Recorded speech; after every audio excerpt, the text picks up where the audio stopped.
Nshimiyimana Delphin wamamaye ku izina rya The Kid ni mwene Turatsinze Daniel na niwe Mugeni Devota avuka mu muryango w'abana batandatu. Nshimiyimana Delphin yaranzwe no kugira urukundo ndetse no kubana n'abandi, bikaba byaratumye mu mibereho ye akundwa na benshi yaba abakuru n'abato. Tariki ya 4 Gicurasi mu mwaka w'ibihumbi 2002 nibwo Nshimiyimana Delphin uzwi ku izina rya The Kid yavutse, ndetse avukira mu mujyi wa Kigali, akarere ka Gasabo mu murenge wa Remera. Nshimiyimana Delphin uzwi ku izina rya The Kid yakuze agira urugwiro kandi agakunda abantu bose. Yari umwana ukunda gusetsa kuva akiri muto, ndetse akagira morale umunsi ku munsi. Mu byo yagendaga akora byinshi byerekanaga ko azavamo umuntu udasanzwe.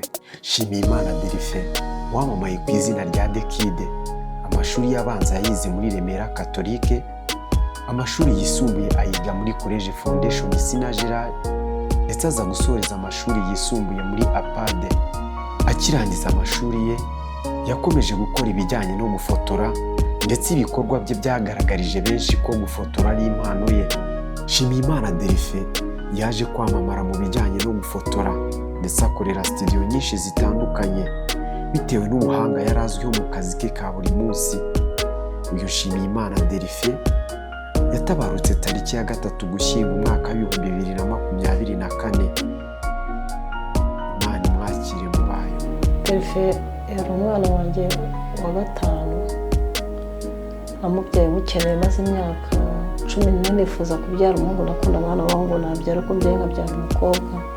Ngize abakobwa 4, nyuma Imana iza kuntungura mbona ndamubyaye, ndishima cyane, ndetse mara imyaka 4 ngiye kugira undi mwana mbyara. Yari umwana utamenye uko ateye, wamubwiraga amagambo menshi arenga nk'icumi, ntabe yagenda rimwe agusubiza. Yubahaga, ntabwo yapfaga gutinyuka umuntu mukuru kumubwira ibyo abonye. Najyaga buri gihe nshaka kumuganiriza, twaba twicanye namubwira akisekera, ariko iteka ryose nkamubwira ntakajye ataha nijoro. Nari maze nk'ukwezi numva ibintu byo gutaha nijoro, akamwe ngo agiye mu kazi ngo gakorwa nimugoroba. Nyine nkatuza nkabyihara, ariko naratunguwe.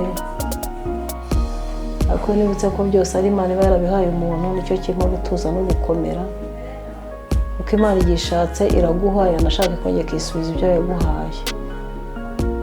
Ntabwo byanyoroheye cyane kubura uvuga ngo Delphin yari imfura y'umuhungu. Mushiki we twabuze umwaka ushize muri uku kwezi kwa 11, aho yaburaga ibyumweru ngo yuzuze umwaka yitabye Imana. Ntabwo nabyumvaga neza, nyine byabanje kumbuza amahoro, ariko ngeza nibuka ko byose Imana ariyo nkuru, ariyo ibikora, ndatuza. Ndavuga nti buriya Imana ifite umugambi yatumye ibikora. Ariko nkatekereza ese kuki Imana yabikoze gutya, yemeye gutwara imfura zombi uko ari 2. Ariko ndavuga ngo ubushake bw'Imana nyine niko bumera, nta kundi byagenda. Delphin yari umwana wubaha abavandimwe be, akundana abavandimwe be, yaba bavuye mu ndimwe, yaba kwa nyina wabo, yaba kwa se wabo. Yari umwana ubona ugira urugwiro muri bene wabo.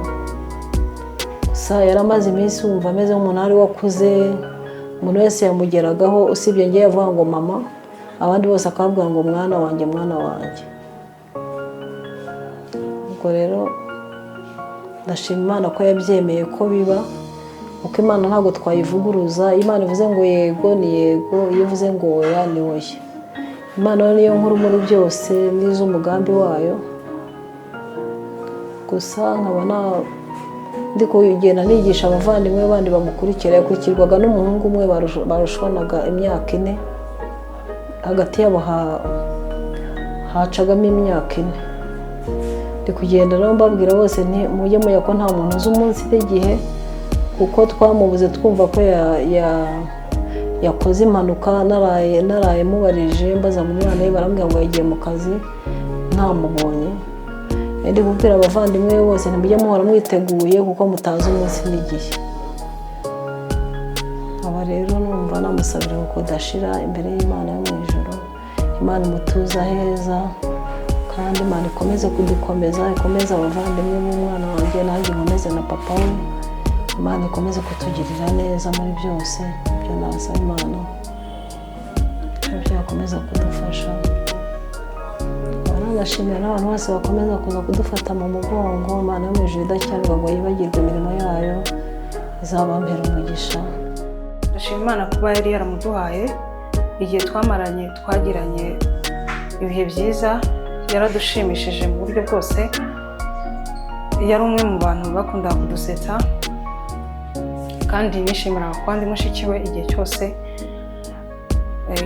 Uku kugenda kwiwe kunteye agahinda, guteye agahinda famiye yose muri rusange. Aduciyemo icyuho, adusigiye irungu kandi tuzamukumbura.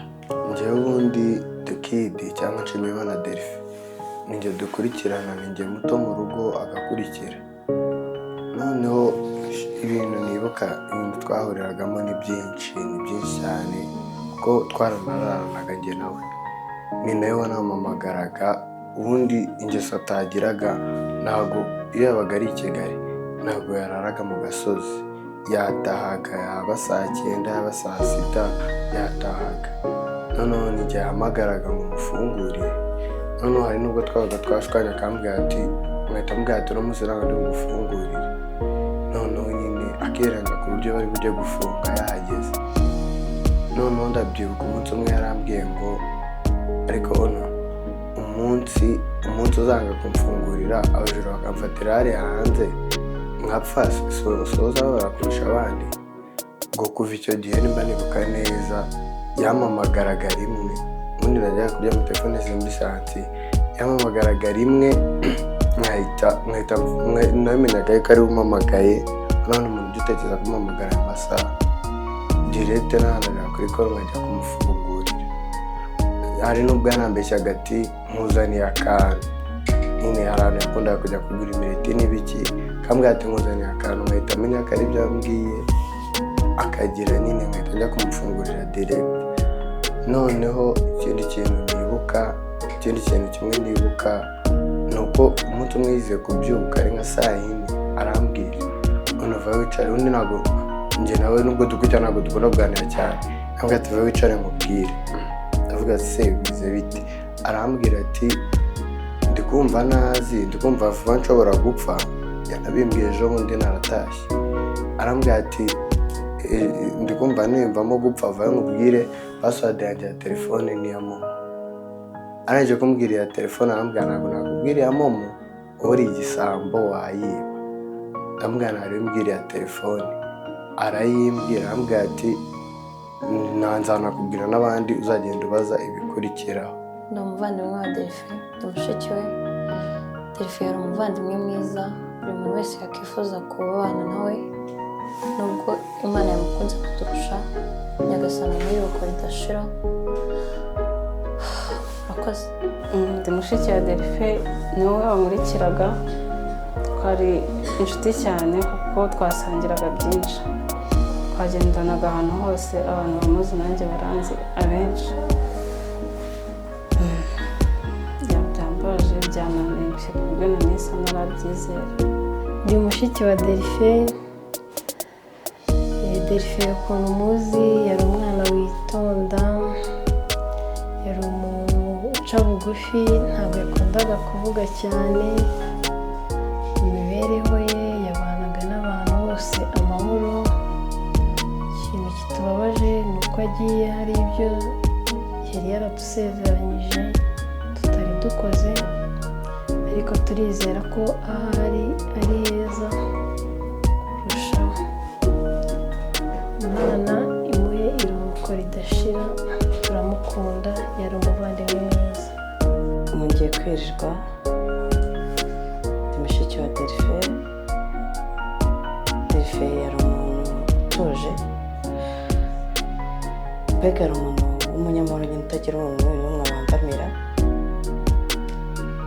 Bityo rero nta byinshi ndi bumuvugeho, ariko buriya mu gihe ufite umwanya wo wagira umuntu ukunda, icyiza nyine wajya ubimubwira nyine tukimubona, kuko ejo ntabwo habaho gupanga ibintu cyangwa kumva ko wajyanye ikibazo na mugenzi wawe ukagumana nyine umutima wumva ngo ntabwo nzongera kumuvugisha n'ibiki you never know nyine ko ejo hazaba hameze. Ikindi icyo nabwacyo ni uko tuba tugomba kuzirikana ko abantu dukunda cyangwa ibintu dukunda mu buzima nyine tutazabihorana. So icyo nabwaye ni uko twajya tugerageza nyine tukabana n'abantu bose neza. Ikindi nyine tukagerageza guha agaciro nyine ibintu dufite ako kanya kuko ntabwo tuzi ko ejo haba hagera.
kuva ku munsi wa mbere mbasha kubona umwana w'umuhungu,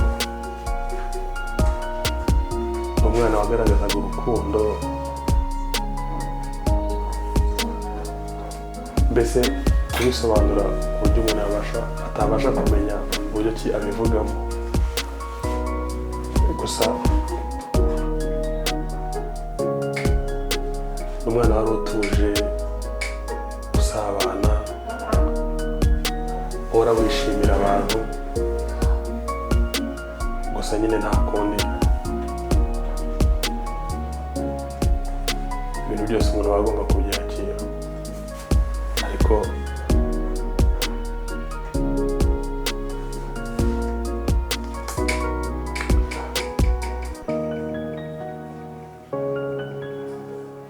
ndabyibuka ku munsi yahoraga ambwira ati ese ubundi nzagufotora ryari?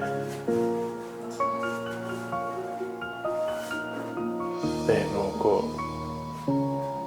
ubundi agiye buri munsi twahoraga dupulaninga ukuntu azamafotora tu, ariko Imana imwakire.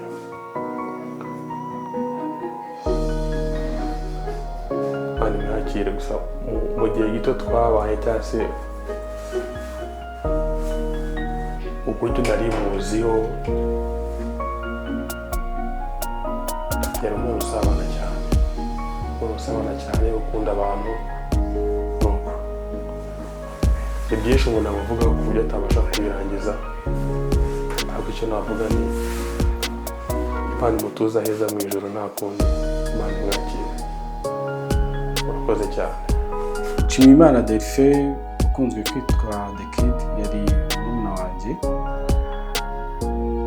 yari umuntu ukunda kubyina, umuntu ukunda abantu, ntabwo byashoboka ko wamubona yarakaye kubera ko yahoraga yisekera. Hari ijambo yakundaga gukoresha cyane ngo mwana wanjye, abantu bose yabitaga ba mwana wanjye, abantu bose barebaga sitati ziwe. Yakundaga kubabaza sentence ivuga ngo bana banjye mwariye. Urumva ko yari umuntu uri sociable ku bantu.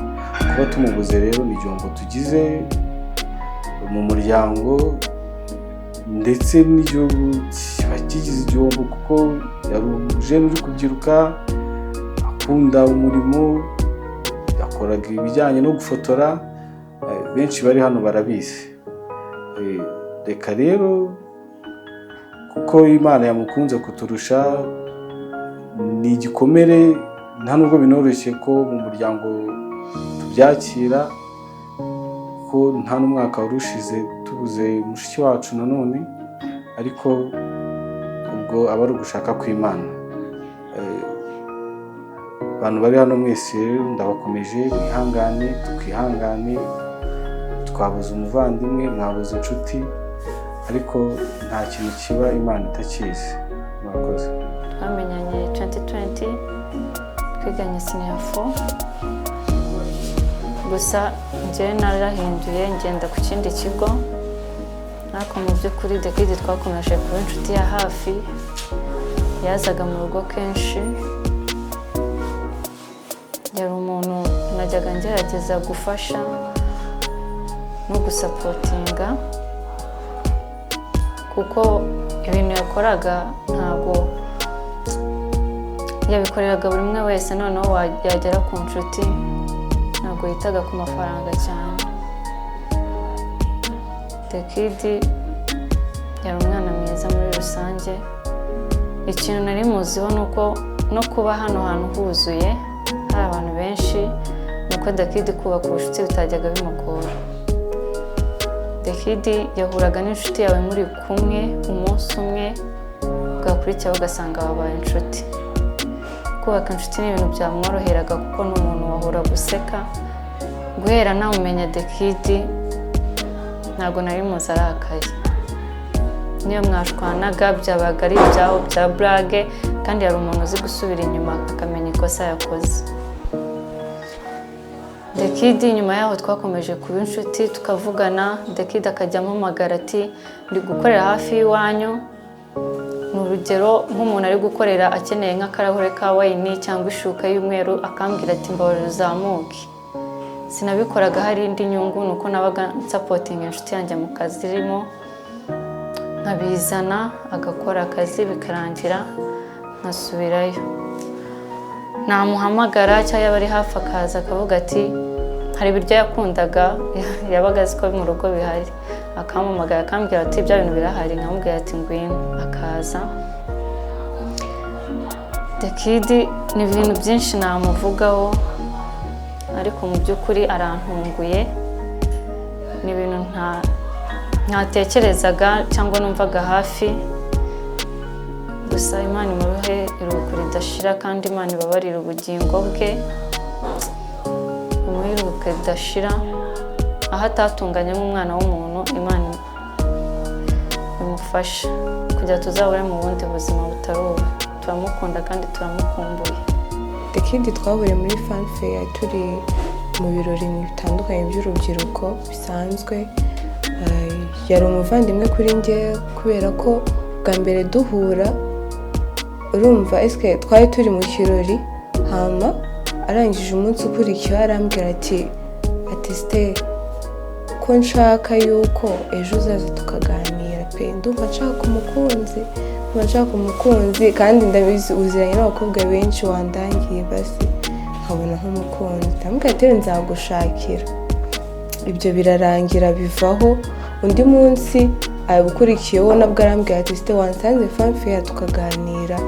Ndamubwira nta kibazo ndahaza. Icyo gihe nta tike nari mfite, niyo wayimpaye. Arambwira ati nta kibazo, wowe ngwino tike ndayikwishyurira.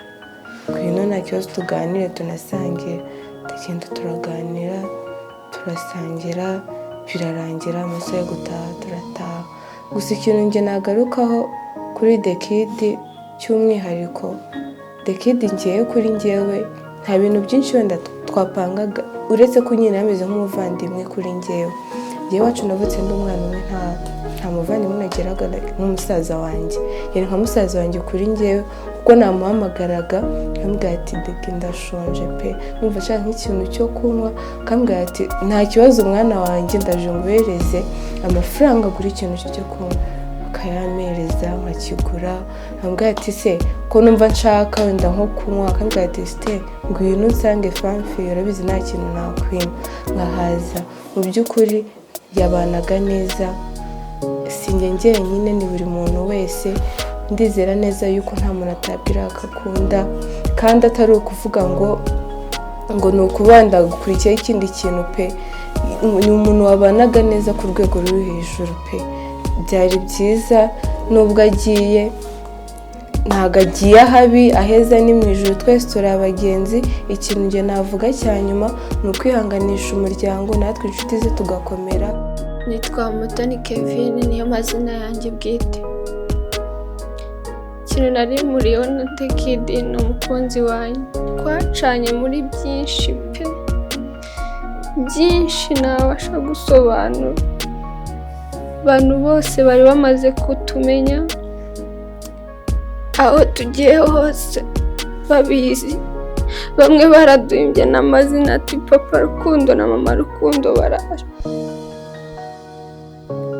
The Kid actually kuri namba yanjye yanditseho 911 nza kumubaza ati se sheri kuki washyize iyi nimero ukandika kuri nimero yanjye izina ati impamvu nabishyizeho kubera yuko mufata nk'imbangukira gutabara yanjye uku kwezi agendeyeho harimo anniversary yanjye iri kuri 16 z'uku kwa 11 yari yarambwiye ati ejo kuwa gatatu twari dufitanye gahunda y'uko nzagenda akamfotora agafata na video ngazapostinga kuri anniversary yanjye.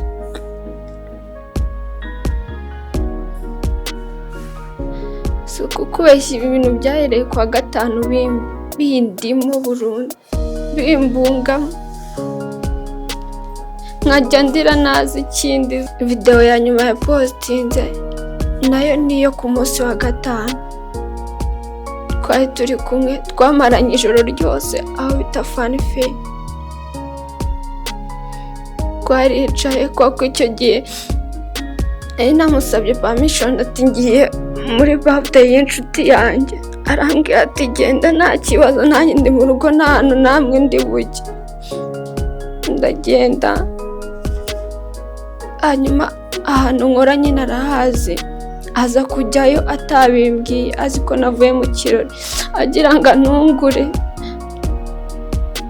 aze noneho atabimbwiye araza asanga simari sister wanjye niwe uri gukora mpita muhamagara ndamubwira ati se uri hehe ko mbonye wishyura kuri telefone mu mazina yawe nkahita mbibona ati sheri nashatse noneho kuza kukureba nkutunguwe none nsanze naguhari.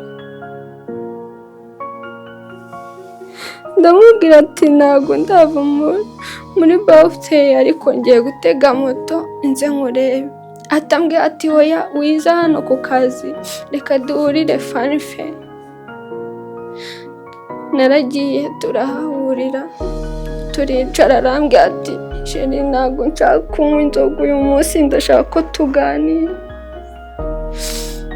Naricaye turaganira uwo munsi twandikiranye n'akandi ko aransaba arambwira ati sheri nshaka ko twandika ibaruwa tuvuga ko tugiye kumara icyumweru tutaganira tudahamagarana tutandikirana turebe ko tubishobora.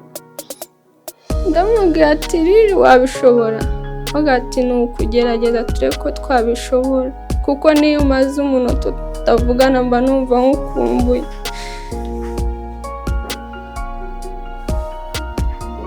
Ndangije dufata agapapuro ndandika nyine bisanzwe ibyo yaransabye atasinya ati tubikore. Saa 10 ziragera arangije turaganira burinda bucya twicaye buri umwe adashaka gusiga undi ambwira gusa ndagukunda ati nawe mbwira ko nkunda.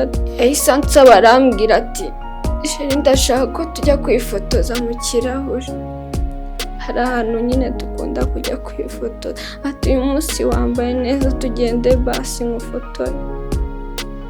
Twaragiye dufata amavidewo ari nayo iriya videwo yahise akora iya nyuma ya postinze ambwira akankunda. Ari naho nta fone mfite, yahitaga ambwira ati jere jya kuri WhatsApp ya sister wawe urebe nagupostinze, ndaje nkwereke ama screenshot urebe abantu bayibonye. Ati ndagukunda. None right now nsigaranye inkweto ze, ibintu byose twacanye mu byose nibyo biri kumza mu mutwe. The Kid ni inshuti yanjye magara. Twajyaga tuvugana ibihe byinshi amuhumuriza se kuko byinshi nanyuragamo nyine akamba iruhande amuhamagara se ndamufata nk'umuvandimwe wanjye. Hari igihe yigeze kunyohereza voice note, yari yarigeze gukora indirimbo ntiyayirangiza, arambwira ati iyi ndirimbo azayingurisha. Ndamubwira ati wapi ngende umuhanzi uzayizane tuyikorane. Arambwira ati rero wowe ukora indirimbo nziza kandi njyewe mbona uzavamo umusitari w'ejo hazaza, ndetse yari yarifuje ko ku isabukuru we nzamuririmbira, nsaba yuko nzanamuririmbira ngo mu bukwe bwiwe. Nizo nzozi nyine, gusa nyine ntabwo yigeze abasha kubigeraho, niyo mpamvu yitaba Imana nahisemo kumuririmbira indirimbo nyita Fly the Kid. Iyo ndirimbo ni agahinda kanjye tu, ni agahinda nari ndi kuvuga agahinda kanjye, uburyo nsize ibintu nk'ibyo. Gusa nyine ntabwo twagiranye ibihe birebire, gusa bike twabanyemo twacanyemo yanyeretse ko hari umuvandimwe ku mutima ndetse no mu byagaragaraga yagiye ankorera. Twagiye duhura kenshi cyane ariko gake twahuye nabaga nishimye. Ntabwo nzibagirwa ukuntu najyaga mpura nawe mwite umwana wanjye w'imfura. Hari igihe nabaga nyine numva nishimye, ariko nahura na Derife akansetsa nkumva ndishimye. Derife ahantu hose yabaga ari, nanjye igihe nabaga mari nabaga nishimye pe, amasaha yose twamaranaga. Ikintu ntazibagirwa mu buzima ni ukuntu yise umwana wanjye izina ntanamubyara. Yambajije icyo nwite, mubwira ko ari umukobwa, ahita ambwira ati uwo mwana tuzamwita Kabebe. Kabebe rero ryabaye izina ry'umwana kuva ari uruhinja kugeza n'ubu ngubu abantu bose bazi Kabebe.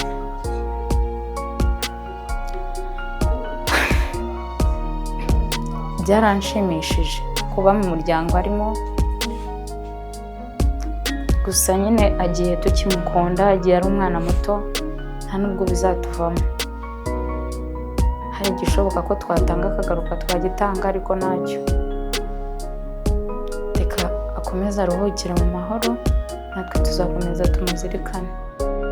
Namufataga nk'umuvandimwe wanjye, twabanaga muri byinshi, twagendanaga henshi, twahoranaga muri make, twarakuranye, twariganye, twasangiye byinshi. Ntabwo mfite byinshi navuga, ntabwo nzi uko nabisobanura kuko ntabwo mfite amagambo yabasha kubisobanura, ariko mu mutima wanjye ndamukumbuye cyane kuko yagiye nifuza kuba ndi kumwe nawe muri iriya joro, nubwo ntabashije kubona ayo mahirwe yo kuba ndi kumwe nawe mu bihe bye bya nyuma, ariko nifuza ko nzongera guhura nawe kuko ni umwe mu bantu bamaga ibyishimo kandi byuzuye. Ndi umuvandimwe wa Derife, ndi mushiki we. Derife yari umuvandimwe mwiza mu bikorwa, mu magambo, yari umuntu uvuga makeya. Muri makeya ni byinshi yanyigishije, ni byinshi nanamutengushye, yajyaga ashaka kunyigisha nkanga, cyane cyane nko mu gufotora kuko nibyo bintu yakundaga gukora, akifuza ko nanjye nagira ibyo menyaho, akanserereza ati kuki nazi gufotora, kuki nazi kwifotoza, ese ngo nzabimenya ryari? Agiye hakiri kare kuko nari narabimwemereye ko yuko nzabikora. None Imana imutwaye mbere y'uko ngera aho yashakaga. Imana imwakiriye kandi muri rugo.